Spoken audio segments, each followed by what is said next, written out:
Hi, welcome to Remarkably You. On this podcast, I take a deep dive into captivating interviews wherein I explore what makes my guests truly remarkable, their secret, their secrets to success, and what is it that they didn't do, their rituals, and so forth. In this episode, I'll be interviewing Sejal Worah. Sejal is a Mussooriite, and actually, we're sitting in Mussoorie. I'd like to call it the outskirts of Mussoorie. She says, no, this is Mussoorie. So that's where we are. And she is the conservation project director of WWF India. And I think, the reason we're doing this is because she's managed to save 100 acres of forest that was dying previously. People had cut trees left and right, but now it's a great forest. You can maybe hear the birds in the background. So we take a deep dive into A, how did she save this forest? And B, what are the job opportunities? Yes, there are job opportunities emerging, green jobs as we call it, on this episode. So sit back and enjoy. Hi, Sejal. Thank you for taking time out today. Yeah. So I want to start with we're sitting over here at the Jabarkhet Nature Reserve, the GNR. It's a little ahead of Mussoorie, probably on the outskirts of Mussoorie. And 2014 is when this started. So a little bit around what is GNR? What is Jabarkhet Okay, so it's a little hard to explain because it's a journey that even I didn't know that I was going to go on when we started, and it's kind of evolved into what it is today. The way the story started was, I grew up spending my summers in Mussoorie. So we used to come to Mussoorie every summer and spend time here in the holidays. And as a child, we were very fond of the mountains and the forest. As a family, my father was very fond of mountains, so he used to bring us out to these natural places. And I realized that when I grew up, that I wanted to have a career that kept me in nature. So as I grew older and I studied, I went, gravitated into the field of environment, ecology, wildlife. Um, and my whole career trajectory took me there. I worked in many countries across the world. I left Mussoorie for a while. When I came back to Mussoorie, probably after a 15-year gap, I made a beeline for this place because we used to call this place Flag Hill. We didn't know who it belonged to or what it was, but it was a wonderful place to come and spend a day. So I came back to Flag Hill, with all my childhood memories, and I was actually quite shocked because the place was in a very bad condition, which I had never imagined. For me, it was this magical place. But when I came here, it was, covered in trash. It was, and I came back as an ecologist and an environmentalist. So I saw it with very different eyes. And I basically saw that this was a dying forest. And that unless somebody did something or took some action, it would just deteriorate more and more because there was really nobody looking after it. Um, I later found out. So then I started thinking and said, shouldn't I be doing something for Mussoorie? I've traveled all over the world. I've taught people about environment, conservation, restoration. And here is in my own backyard something that desperately is crying for help. So that's how my interest started. I then had to figure out who actually owned this place because I always thought it was a government forest. And later I found out that it's privately owned. So if you can back up a little bit. So you're Yeah, saying you used to come here for your walks. right. You're saying you used to come here for your walks and sort of way back. When we were kids, yeah, And yeah, then again, after going through the right, cycle of right, the career yeah, and so on and so yeah, forth, you came here again. yeah. Noticed that this place had. Maybe it was always like that, Greg. I mean, maybe it was always not a great forest, but when you're a child and when you're a trained adult, especially trained in this field, I suddenly saw it with very different eyes. Probably, it wasn't very different when I was a child either. So in a way, it's not just nostalgia, but it's enhancing that Yeah, nostalgia. You're saying, how exactly, can I make it exactly. better? But then, you're going from saying that this is a dying forest. A lot of people say that, not just about this place, but on the hills Yeah, and there's so yeah, much litter yeah, and stuff for that. yeah, Um, but people just pass by. right, It's almost 99%, 95% of people don't do anything right, about it. right. But you're saying, I saw this as a dying forest. I love this place. But then I decided to take a very bold step, take a very definitive step and say, let's go find out who owns this place. I don't know whether she or he's going to give it to me, not give it, buy it, not buy it. Exactly. So that little jump, that little bridge If you can tell us a little bit more about that, what got you to actually take that step? And So now it's interesting that you ask, because I'm also wondering now, what was it? Because, I had a full-time job. It wasn't like I had a lot of time on my hands and say, okay, now I'm going to restore this forest and spend, the next 5 years doing that. No, I had a full-time job. I had a very responsible job, in WWF in Delhi, where I managed the entire programs. There's a large team of over 300 people. So that's more than a full-time job. managing 300 people. And so then, so that itself, should have been something. But, that's also, in a way, it's because I'm in that field, because I'm in the conservation field, that I saw this and I saw the potential. Because otherwise, if you're not a conservationist, you would have just said, okay, this is beyond my scope, right? Iska kuch nahi ho sakta. But because I've seen projects, I've seen restoration, I've been involved in projects like that, I knew that there was a potential and a hope. So that's the jump, I think, that comes, that to see. So I was looking into the future and seeing this as a restored, protected, wonderfully thriving forest, and not what it was in the current. So that's, I think, what motivated me in a way. So, what I hear you say is that it's not just only about the will, and it's not just only about the passion of wanting to do something. It's also that passion being backed up and well informed by your background. Absolutely. Yeah.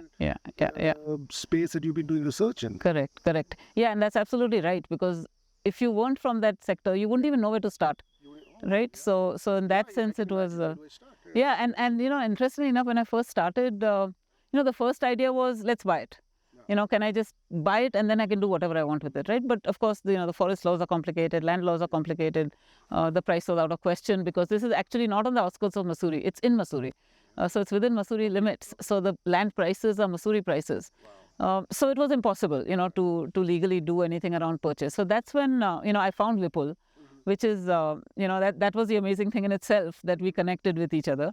And he went to school with my sister. So he and my sister were in Woodstock School together. Sorry, if you can just double back a bit. Vipul is... So Vipul is the owner of this place. But I didn't know that at that time, right? So when I started looking to see who actually owns this, I talked with my sister, and she said, oh, but Vipul was in my class and in Woodstock. And so there was that connection. So that's how we got connected with him. She connected him to me.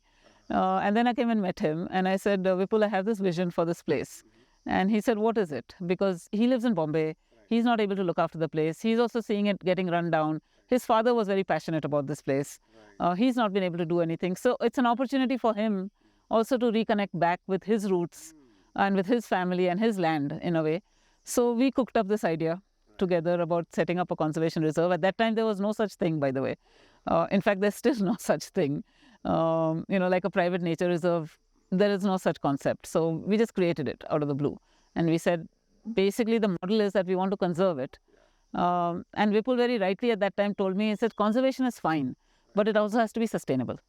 So unless this place is paying for itself and somehow sustaining itself, it'll be a short-lived affair. We'll write a grant, we'll get some money from somewhere, we'll write a proposal, money runs out, you start looking for more money, and you're endlessly in this cycle. And, I work in an NGO. So I know what that cycle is. You just get caught in this endless cycle. And he said, in a way, he threw a gauntlet at me and said, I'll give you 5 years. Let's see if we can break even. If not, yeah, this was way back. And I was completely at a loss, because I'm not a business person. I have no business brain. I have no idea how, to sort of create a business model out of this. But I wanted to do it passionately. So I said, if that's the condition, fine. I'll take that condition. And that's how the whole, journey started, in a way. So the saying comes, you can take the girl out of the mountains, but you can't take the mountains out of the girl, guy. And yeah, I'm seeing that, that passion driving along with the skill, and then there's Vipul coming in, and let's try it out for 5 years. Yeah. And he could have just as easily said that, hey, I'm just going to construct. Yeah, and actually, to be honest, when we first met, he showed me these plans. And for these meadows, there were these plans of a whole, resort kind of a thing, etc. So he was trying to figure out what to do with this place. And generally what people think, especially people from the business world, think that, okay, let's monetize it. And this is the best way to monetize it. And I was actually arguing that you can actually monetize it. You can get money out of the forest without doing anything. With actually restoring the forest, it will also pay. And that was the theory or the model that we were testing. And the business model does not have to come at the expense Exactly. of the forest. Exactly. That the forest itself is is the economy. That's what we were trying to say, is that you don't need to, because either you cut the trees and sell the timber, or you convert the land use into something else, right? Or you sell it. Those are the options in front of a landowner who owns forest, because he can't do a lot with it. He can't just chop down all the forest and build, right? So this was something completely out of the blue, right? It's something completely new. So keep the forest, let it come back to life, restore it, and in the meantime, as we said, we'll create a whole economy around just enjoying nature and being in the forest. If you can speak to that a little bit, creating an economy out of enjoying nature, so these are like two completely Yeah. different spheres altogether. How are you reconciling these together? Yeah, so that's a really interesting question to see. I used to be very anti-tourist. Okay. Okay, living in Missouri and seeing what tourism has done to Missouri. Right. And generally all over India, when you go to a national park or you go to any beautiful place and you see it trashed because of tourism, I was like, tourism is the problem. Right. I had never thought that I'll be in a situation where I see tourism as a solution. But it's the kind of tourism. The issue is not tourism itself, but it's the type of tourism. So, being next to Missouri, the only economic model we had was to capitalize on the tourism. Right? That was the obvious link between what's the best economic model for the state. Some people grow coffee in a forest. Some people might grow something else. Some people might, do X or Y or Z. For us, tourism was the obvious thing, but the kind of tourism was something that we were very cautious about. So, first of all, no construction. So we were not going to build a resort, not even camping, not even tents. There were already these trails inside the forest, right? And so that was my original vision. Was what do I do? So these trails were used by villagers to collect firewood, raise the cattle, grass. So the trails were there. So I thought to myself, and I said, why can't these trails become nature trails? So the same trails can be converted into trails where people can be taken on guided walks, learn about nature, go bird watching, all of that kind of stuff. So that was the original idea, is let's just use these existing trails and create. So we created a map, we created all the trails. Then of course we needed people who would take people on these trails. Right. Where they're going to come from. So that's when we decided that, maybe these local boys who are here, many of them work in dhabas or maybe driving a taxi, maybe finishing school, maybe finishing college. Why don't we create an employment opportunity for them? Maybe they can be trained. So we did a training course. So not only is it about preserving here, now the model is extending out to see the local community. Right. You can also help them. Right. And remember that when we started, people were using this place. That's in a way why it was trash. Right. Because it was being used but completely uncontrolled, right? There was no regulation, there was no system. Right. People were it's a free for all. So people were taking out as much as they could. Nobody was giving back. So the idea was, if you take out, you must also give back. And essentially because of the absentee landlord kind of syndrome and the common syndrome, everybody was taking stuff out. People were raising their cattle, they were cutting trees, they were hunting, they were collecting grass, they were collecting leaf litter. I mean, basically anything that could be collected and sold from the forest was being collected and sold. Mushroom, sab kuch. So in that sense, it was an empty forest. There was no life in it. But so when I started, we had to bring that life back. Right. Which means you had to let the forest recover. And, if you ask me about my background and my training as a conservationist in India, the first thing you realize and you learn is that in India, the basic problem is overuse. You don't need to do a lot of reforestation, expensive plantations, building walls, none of that. Right. You just let it breathe. You let it recover. So that's what we had to do. We had to actually take the pressure off. Right. And that was difficult. Right? People were using the forest. They were grazing their cows. They were collecting firewood. And suddenly if you come in and say, sorry, this area is now closed, you'll have to go somewhere else. You can imagine the kind of backlash and the resentment that was created, right? So that period, the first 3 years were the most difficult. So, because I had to take people along with me. I had to convince them that this was going to be good in the long run for them. People are not looking into the future, right? They're looking into the current. The current, they could only see ki yaake mein rok rahe hain. So, and I was trying to explain that I'm not stopping you. We've regulated. We can still collect grass from here. You can graze your cows here. But, these are the trails. So, all those conversations were difficult. Okay, Sejal. So back to the business model. That's what we were talking about. We got into a little bit. So what's the business model about? How you? Okay, so the business model is really simple. Basically, as I told you, we identified these trails. Right. We trained the local boys and girls. I mean, there was a girl who's not with us anymore. to be nature guides. And basically, being a nature guide is that you interpret the walk for anybody. So somebody comes on the walk, uh, takes a guide with them, and he tells them multiple stories about the forest, the connection in the forest, identifying birds, looking at animal signs. We also have, infrared cameras along the trail which capture the wildlife movement. They carry a tab with them.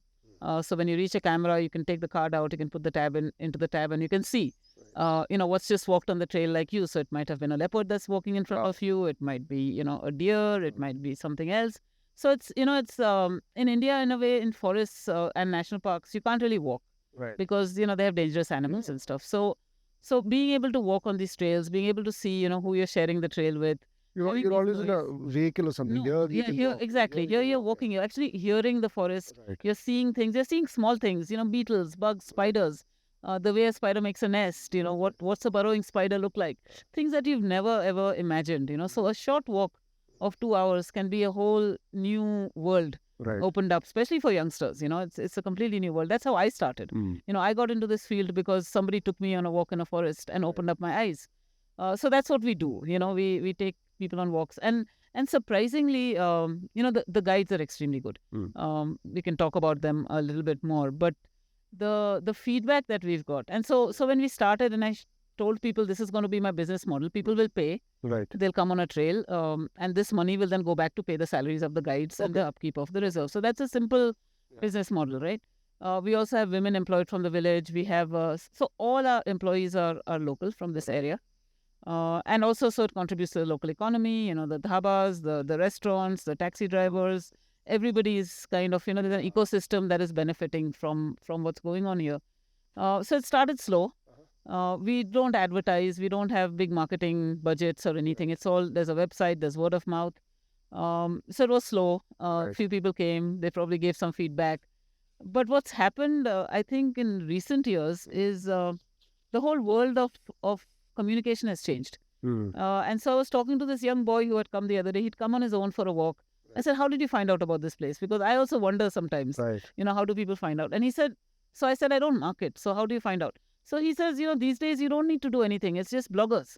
So you get people who come here, who like the place, who have their own blogs. Some of them have lots of followers. They just write about it. That's it. You actually don't need to do anything else because this place is now on the map, on whatever the blogger's map or whatever it is that happens. So it's just word of mouth and it's just happening. We also have another model, which is a membership model. So for people living in Dehradun, Mussoorie, nearby Delhi even, who want to come here frequently, they can pay an annual membership fee or become a life member or whatever they want. They get a membership card and they can come with their family and friends whenever they want, which was extremely important for me when COVID happened. Because when COVID happened, we had no visitors. But it was the membership fees that kept us going, and I could still keep the team employed. I could still pay their salaries. And post-COVID, it's really picked up, I must say. I don't know what's happened post-COVID. People have rediscovered nature or something, but we're getting a lot more visitors post-COVID. And literally, I think I would say almost everybody goes back, happy. Even despite that, we don't have a lot. I mean, we just have a forest, some trails, and some very, very enthusiastic guides. And, to me, in a way, it's like, it's going back to something that you said a little earlier, that people just take from the forest. You don't give. You said, hey, can I give back to the forest?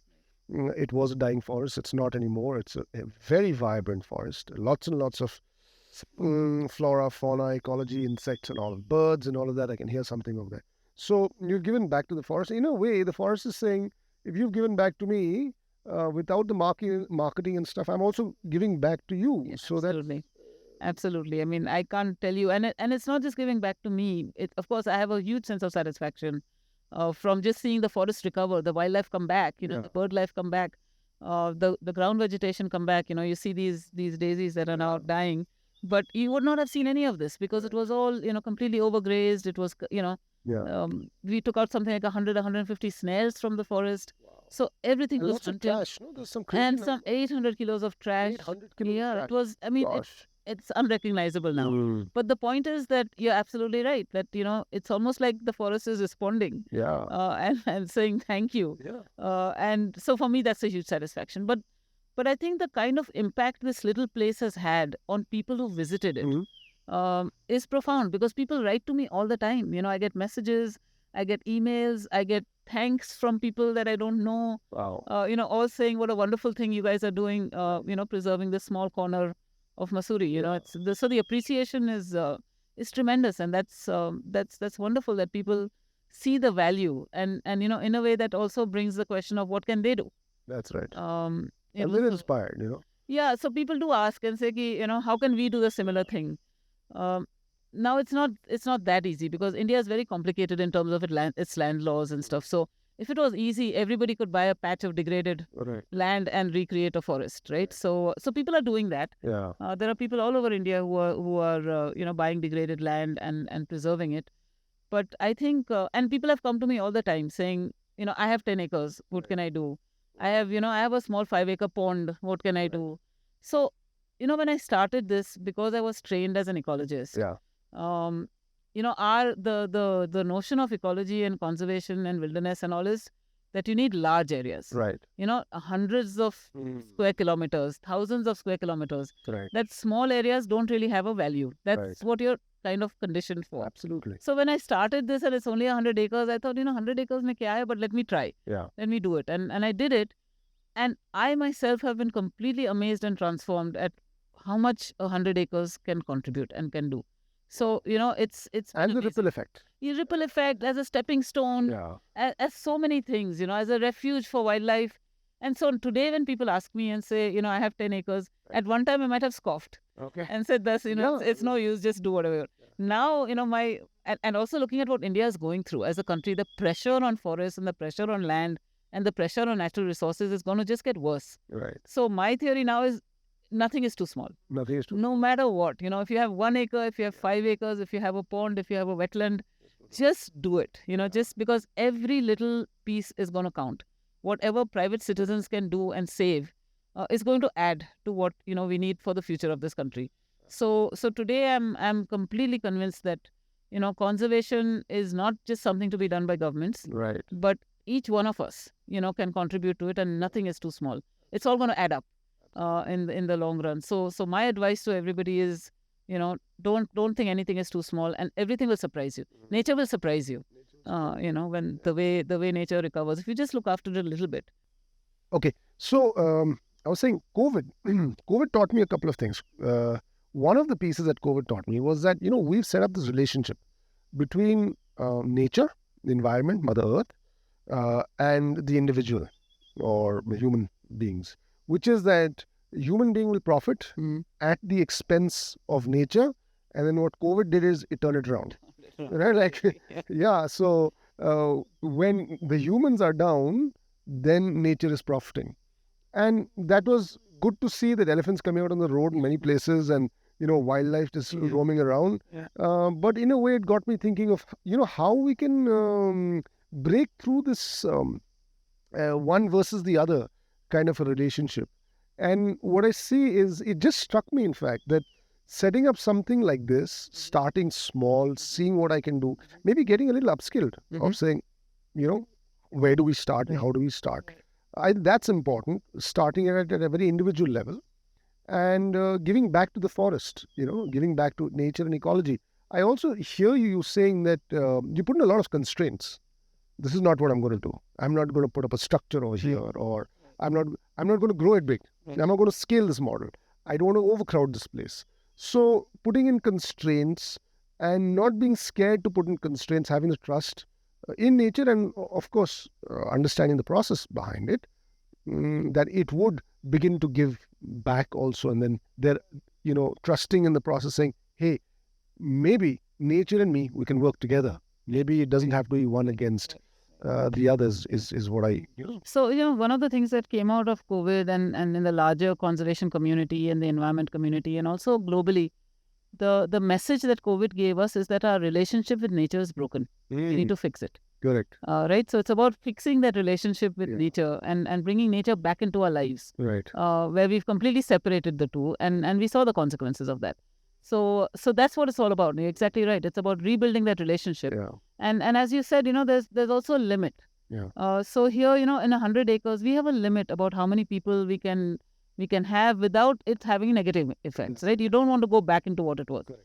So our vision really is that, yes, this place will have its constraints, but if we can expand, Yeah. if you look around you, there's forest all around. Right. If we can expand and bring everybody onto the same boat and get other people to recognize the value of this, then we can also expand the experience for more people. Right. So that's something that we're thinking of the future is can we actually make this into a bigger area? Can we get people to buy into this idea more and actually spread it, not in terms of the number of visitors or the money, but spread it in terms of the conservation impact. That's what we are hoping for the future. And from here, I want to go to a slightly different piece, saying, someone following a similar field as you have, somebody who's just about getting into the whole field of, I don't want to say just being trained as an ecologist or a conservationist, but just wanting to do something for nature. Like even let's say these guides, Yeah. coming and guiding people along the trail, or in some form or the other contributing to the forest. Today, intuitively, I feel that there are many more opportunities than there were 20 to 30 years ago. So is that correct? Can somebody actually build a career with, like we're talking about nature, and it's about and, not just or. It's nature and me filling my belly, running my kitchen. So if you can speak to that a little bit. Yeah, I mean, I would love to see a future. I mean, what just listening to you, I would love to see a future where nature conservation, green skills, green jobs, which everybody's talking about these days, just the kind of stuff that we are doing becomes something which is a recognized career or an occupation, right? In which case people would be jumping into it. Right. Right now we are seen as oddities. Right. I'm like a little bit of an oddity, like, oh, what is she doing? Yeah. There are, of course, lots of people who have come to me and said, we are inspired by what's happened. I'm going to go off to Maharashtra and I'm going to buy a patch of land and me and my friends are going to create a forest. Right. So there are people who are coming to me and saying that, but that's few and far between. They will also be considered oddities. That's right. So I would like to see a mainstreaming of conservation and the kind of work that we're doing here, Right. so that it's completely accepted and recognized and seen as something which is a career both for these boys who work for me. I'd love to see them make a career out of it, and also for others. So there's a lot of talk now. Uttarakhand, for example, is talking about green jobs and green skills. We are trying to show, so nature guiding, for example, is a green job and a green skill. I mean, my idea in a way is that every village in Uttarakhand should have trained guides who can take any visitor on a nature walk, on a cultural walk, because this land is full of nature and culture. We are not exploiting it enough. Exploit is the wrong word, but we are not actually, except for people going on pilgrimage, which is a very different kind of thing. Exactly. Just drive around the state. And you could possibly, ideally, stop in any village. Right. They would have a small homestay. They would have nature guides who could take you around. People could take you to the local temple, explain the history and the mythology. I mean, it's just a... So if we convert that into a little bit of a hypothetical case study, let's just say there is a guide. Yeah. There is a guide by the name of Rahul, right? Who's actually a guide over here. Or Rachit or Shiv, names of guides over here, right? Viru, is another guide. So any one of them, let's say there's Rahul. And Rahul has an education. He's done his graduation, let's say in the arts, BA, and walks by this place, likes it, and says, okay, let me try and be a nature guide over here. Okay. So then what? If you can just, what are some of the things that he could do or she could do? So it's interesting you ask that, because we've reached exactly that stage. Okay. Where some of our guides, like Viru, for example, have been with us for 7-8 years. And both of us are talking about what's the next step for him. Where does he go from here? You can't remain a guide all your life. So from a guide, he's become a head guide. Right. He does some of the marketing. He trains other people. So there are 2 or 3 things. One is I'm trying very consciously to become like a resource center or a training center for other guides or other potential guides in Uttarakhand. So these boys who have worked with me for 3, 4, 5 years are well trained. They actually become trainers. They become resource people. They are not just guides, but they are somebody you look up to in terms of future training. So that's one thing that they're doing. The other thing, and it's interesting you mentioned Rahul, because Rahul currently at this very time is off on a research expedition. Wow. Where he has gone up to some high altitude wetlands to collect samples to look at how wetlands can sequester carbon. Wow. So, they can also become research assistants because they are well trained, they know the terrain, they know the area, they can go to remote areas. scientists can't even get to those places. You've trained them, no? So they are now doing that. on Birding, birds, yeah, ornithology, nature guiding. They've all had proper training. So there are umpteen, as we call these green jobs. There are research related jobs, there are training related jobs, there are guiding related jobs. They can also, any one of them tomorrow can become an entrepreneur. Can set up something of their own to say, here's a nature guide limited. Anybody who comes to Mussoorie and wants a guide, come and talk to us and we'll give you, whether you want to go to Binog or whether you want to go to Jabarkhet. So one of our guides, for example, has gone and joined a very exclusive spa called Six Senses, which is a huge step up for him. And that recognition came from what he was doing here. So there are better jobs available for them.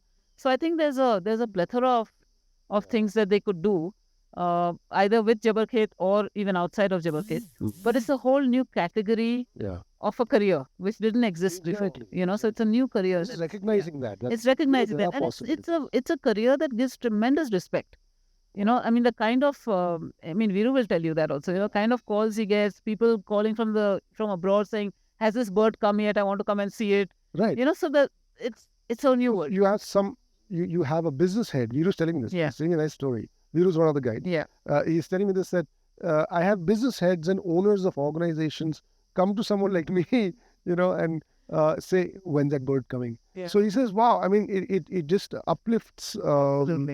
I could never think of somebody coming and asking me, to teach them about something or give some kind of advisory Yeah, and remember Viru, his village Kolti is about 9 kilometers from here. Yeah. He used to walk 18 kilometers a day to go to college. Wow. That's the kind of background that many of them are coming from. And yeah, it's a world of difference. It's a whole new world, and I hope that we can. So when I started, and I was looking for guides to come and work with me, I got no response. Nobody was interested. I trained them, but they all wanted to go into the tourism sector and drive a taxi or whatever. Viru was the only one who came to me at that time and said, I'd like to be a guide.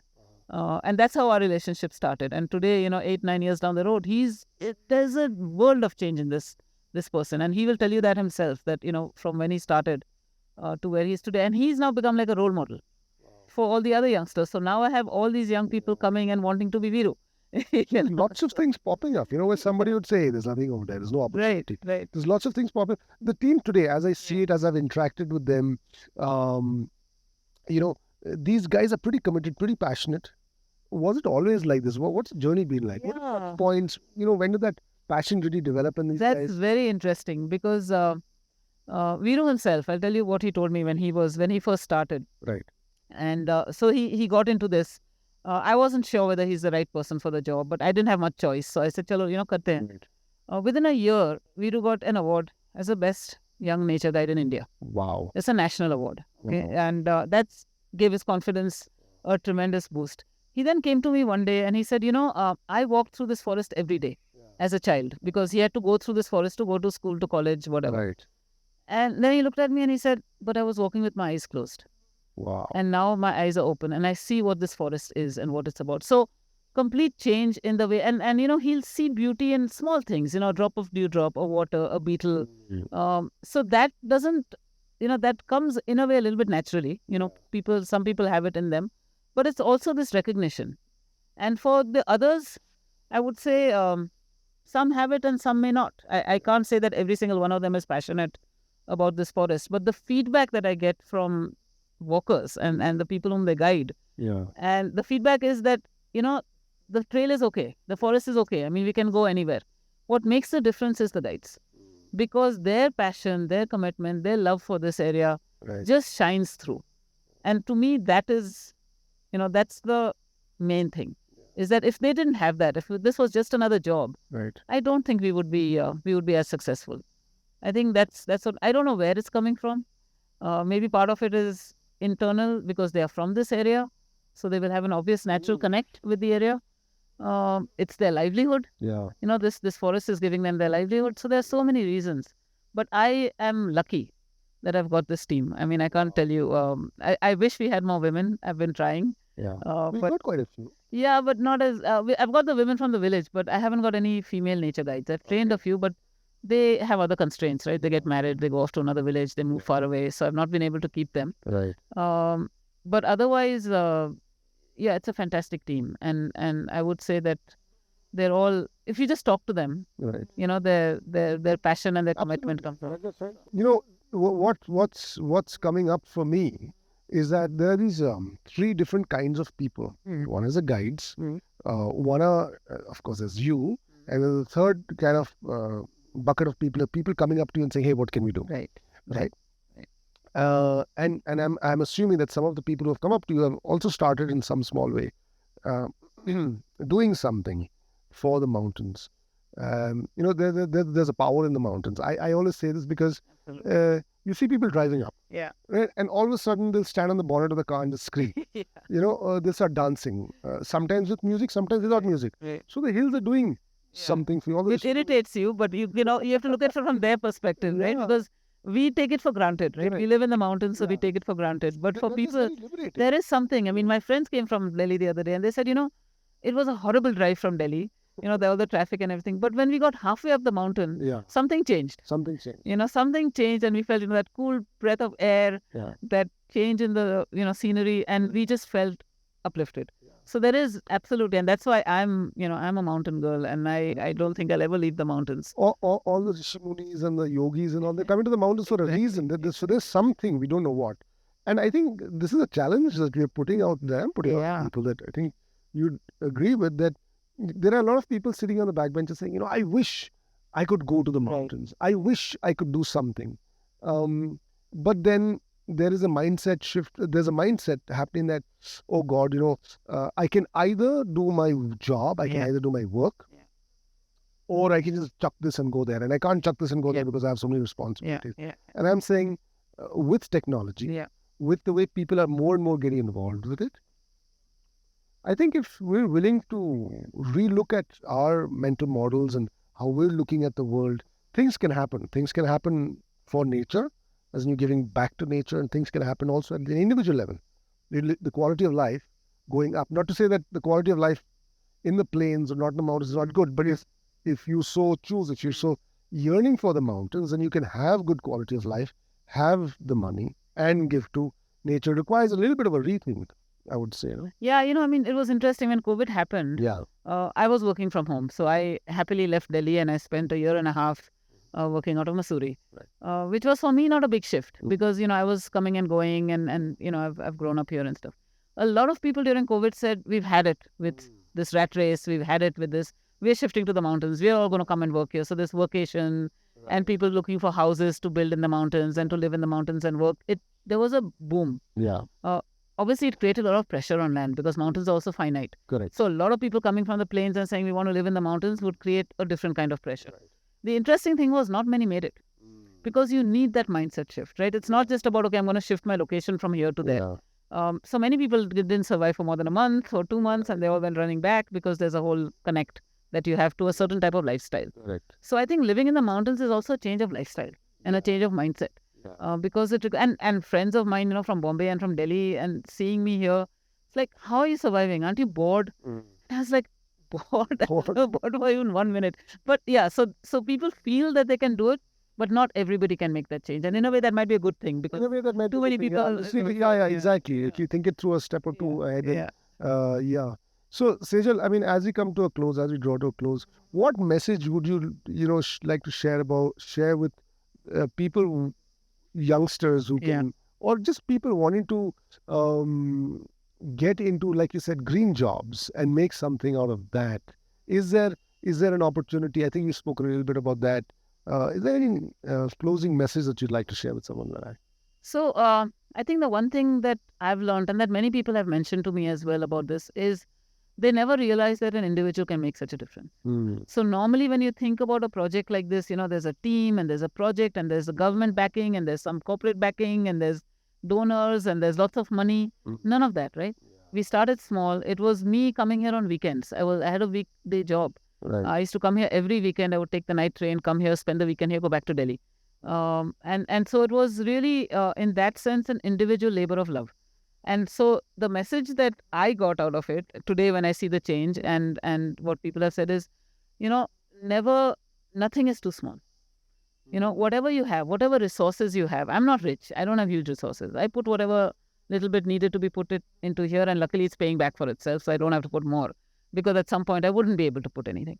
So the idea is that no matter what you have, Right. no matter how, you might feel disempowered as an individual, and you might say, okay, I'm just one person. What difference can I make? Look at this. Look at Jabarkhet and see the change that a few people, a small team, very limited resources can make. And that, I think, should be the inspirational story, is that small things can become big things if you're committed. Yeah. Thank you for taking time out. Thank you. Thanks. Nice talk today. Yeah, very nice. Thank you.